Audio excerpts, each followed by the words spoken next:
அழகு குட்டி செல்லம் உன்னை அள்ளி தூக்கும் போது உன் பிஞ்சு விரல்கள் மோதி நான் நெஞ்சம் உடைந்து போனேன்.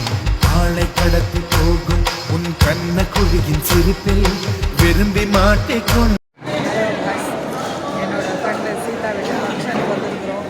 சீதா வந்திருக்கிறா, ஏடி வந்திருக்கிறாரு.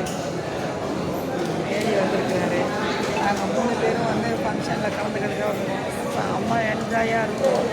எல்லாம் டிஷ்ஷெல்லாம் பார்த்தீங்களா வேறு லெவலில் இருக்குது. கூட்டம் கொஞ்சம் நின்று இல்லைங்க, ரொம்ப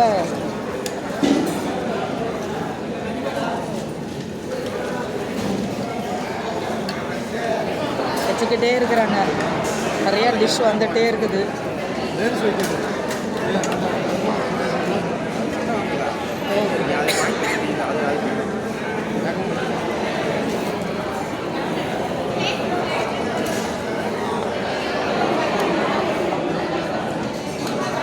இனிமேல் நான் ஒரு கட்டு கட்ட போகிறேன். யாரும் டிஸ்டர்ப் பண்ண வேணாம்.